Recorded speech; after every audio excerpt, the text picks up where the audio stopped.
Mami ko siyang, tulungan niyo lang yung papa niyo. Ako ang dapat tulungan niyo ngayon na nabubuhay. Sabi ko sa sarili ko yun, sarili ko iniisip yun. Pati kay Lord, naghihingi ako everyday yan.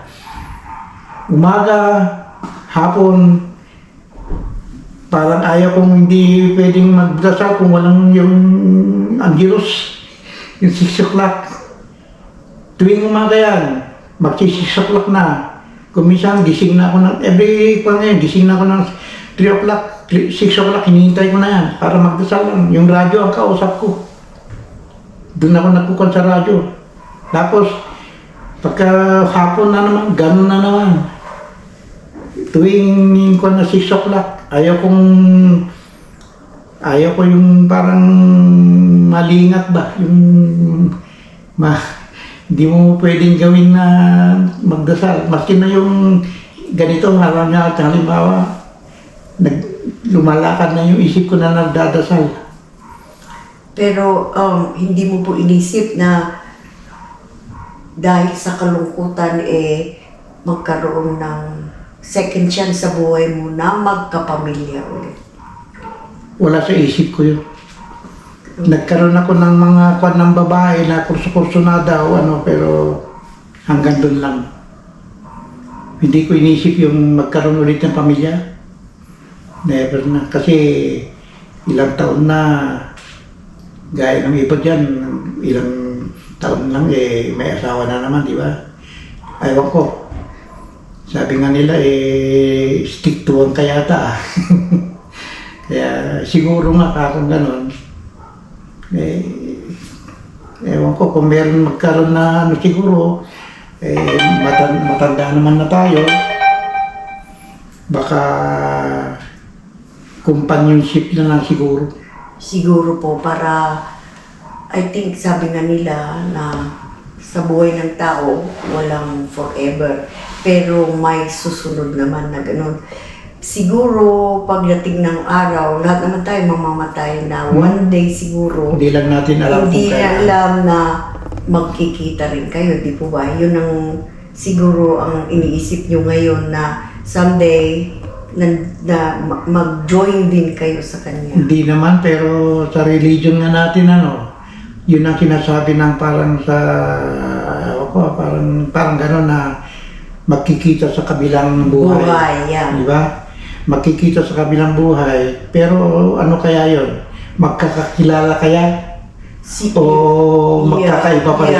Yun ang hindi Parang, question ko rin eh. May mga version na ganyan, meron din ibang version na iisa na lang tayo Kaya na. yun na, may para akong narito, pero hindi ko na paano ko ipuprove na gano'n. Yes. Kasi sabi nila, may kabilang buhay, tama.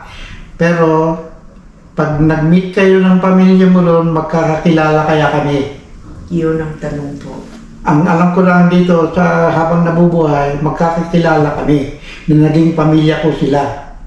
Ayaw ko dun sa kabilang buhay. Yes po. Yun lang, hindi ko lang. Ngayon po is, ang tanong ko is personal. Nagpaparamdam ba sa panaginip or pag nag-iisa ka sa bahay nyo, meron ka bang kakaibang, yung bang alam mong nandyan sila sa paligid mo always? Dahil nga, sabi mo nga na yung, you help me now na because nga ikaw na lang ang nalalabi. Meron ka bang mga... Ala akong nararamdaman na ganun na kwan. Pero, siyempre, parang naaalala mo lang yung nangyayari noon. Yun lang ang bumabalik sa isip mo na pinapagalitan ko yung anak ko dito noon. Parang ganun ba?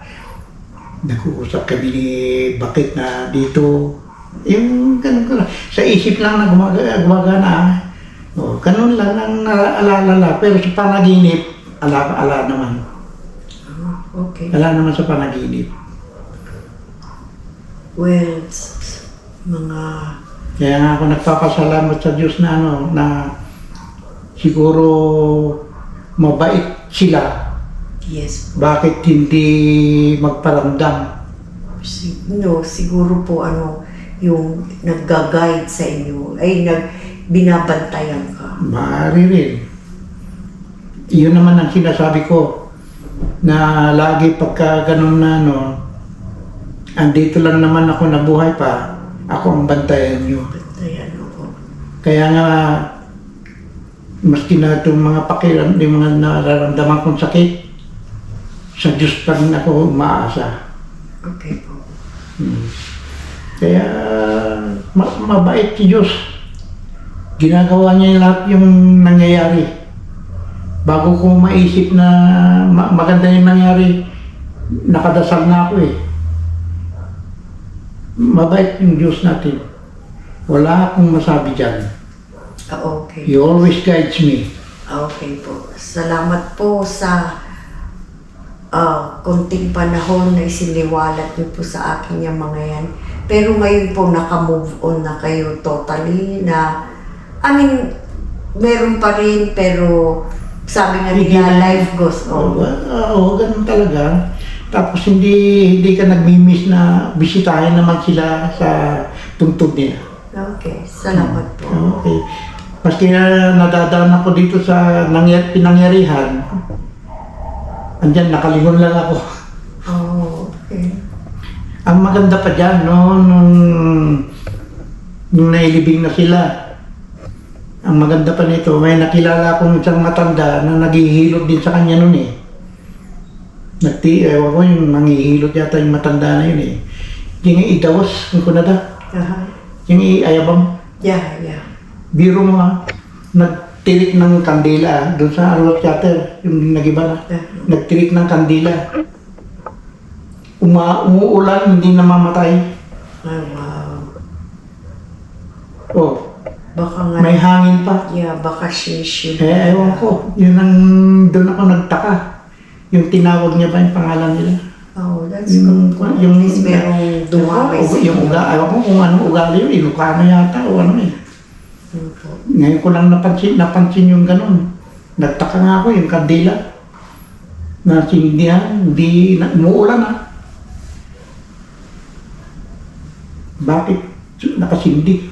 Siguro nandun silang, Oo, kaya ako siguro tinatakpan din nila siguro. yeah, siguro nga po. Okay, salamat po muli, Mr. Henry Sia. Dahil po sa kahit kalunos-lunos na aksidente dahil sa kalamidad po natin is ibinagahagi po ni Mr. Henry Sia na naging matatag, naging lumaban sa kung ano po kahit mag-isa niya. Sa atin po mga iba, tayo po ay yung magagalit sa Diyos, pero ito po siya, hindi man lang po nagsabi na nawalan ng tiwala. Kayo po kaya, ganito rin po kaya ang inyong mararamdaman. Salamat po muli. Thank you very much. Thank you. Good evening. Hello!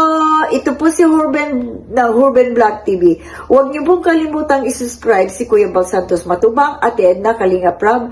Mga Kalingap at mga Karepa, huwag niyo pong i-skip ang ads para makatulong po sa kanila. Ito po muli si Hurben, nakikiusap po sa inyong tangkilikin po. Huwag niyo pong kalimutan pindutin ang subscribe at i-click po ang bell para sa updated na videos. Marami pong salamat. Bye-bye!